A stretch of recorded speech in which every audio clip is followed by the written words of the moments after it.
Richard somebody. Mouth talks about as a theologian on the run. And so one of the things that's attractive about him as a figure is not just his erudition, that he wrote all these things. And I mean, quite honestly, this selected collection of works is just a piece of what he wrote. I mean, I've got a bibliography here that Brill put out, and this is just a bibliography of Kuyper's writings. Wow. So and it's pretty comprehensive.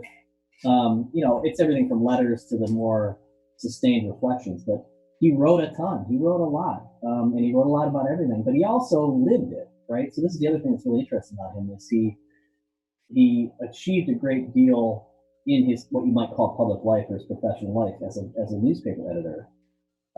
One of the reasons it's easy to dip into some of these larger works like Common Grace is because of their origins in his newspaper. Precisely. Yeah. The Common Grace volumes, for example, are the collections of series of essays that he wrote in his newspapers. And so then he was an entrepreneur too. So he would sell it to you in the newspaper form, and then he'd sell it to you again when he put it in the book form later. Right.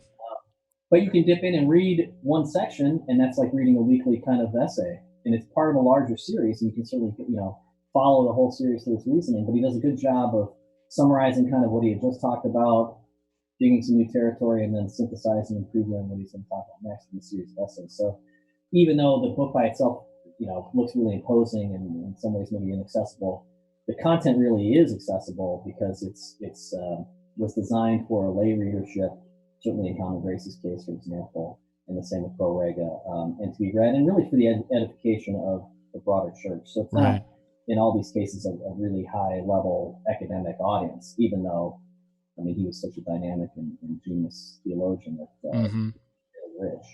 Now, clearly, some of these you just mentioned, essays, and those things were written in 1880, so we're going on now 140 years. Yeah. And a lot has changed, but even, you've also written yourself on, and people obviously are interacting still with the work of Adam Smith in economics, and, from where we get the phrase, the invisible hand, and talking about markets and capitalism. So a lot has changed in specifics in terms of how our economic systems work, but nevertheless, I mean, many of these principles are the same. So I'm curious about your scholarship and the Acton Institute. How much translation, so to speak, not just has to occur with Kuyper's writings, but if you want to go a step further and not just, this isn't merely an interest of yours or the Acton Institute's of historical theology, is understanding what did Kuyper say for his context, but also there's a greater interest in learning and then applying things even to the present. So I'm curious on a second level translation here, not just in the language, but also in the economic program or the theological program, how that might apply to a contemporary era.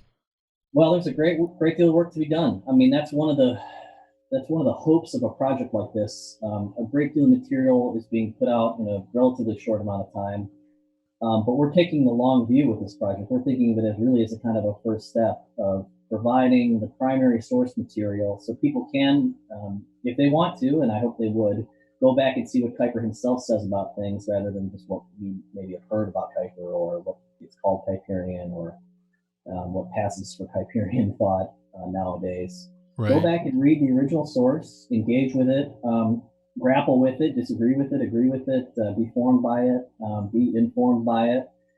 But this really, again, then is the first step to doing a more constructive and doing what Kuyper was doing in his own time, which is applying these kinds of principled and eternal kinds of theological insights about the human person, relationship to God and others, to our own contemporary situation. So yeah, the details in many, almost if not all, specifics are much different now, 100 plus years on, than they were in Kuyper's own time. Although many of the dynamics are similar. So the question, say, of pluralism. Now, yeah, the details of it look much different than it did in Kuyper's Netherlands at the end of the 19th and early 20th century, although he had a challenge in his own time and place with respect to how do Reformed people get along with Roman Catholics, get along with progressives and more secular atheists, liberal types. How do all of these diverse groups of people, even within that context, fit together and live together in a way that's coherent and fruitful for all of society? So yeah, we have a lot more in terms of the diversity that's confronting us now in a place like the United States, you could say, or even the Netherlands now, than 100 plus years ago, but many of the dynamics are similar. Many of the challenges are similar. So one of the things you can do is look for those principles, and Kuyper tended to articulate himself in terms of principles and then apply those to identify the proper principles and then identify how those might be applied and translated, as you said, to our times today. And Wonderful. we're convinced, obviously, that Kuyper has a lot to teach us, both positively, sometimes negatively. I mean, he made mistakes, and there are things you can learn that didn't work, or Or social issues like in Common Grace, for example, they're not haven't aged well. Right. I mean, he's certainly a man of his times, just like we all are. That's not. I mean, I don't mean that as an apology for him. He doesn't need anybody really to defend him. He did more than his share of writing is defending his own views than he did for himself. So, the idea with this series really was to get back to Kuyper himself as best as we can, present him directly. So almost all, I mean, the intention here is to present the unabridged versions. I mean, you can imagine that there's going to be some work to take selections and make it more accessible even, but we're providing a full scholarly apparatus as we're able. We're not abridging things. We're leaving in references to specific figures that may or may not be of interest at all, unless you're really, focusing as a historical student on Kuyper's own context.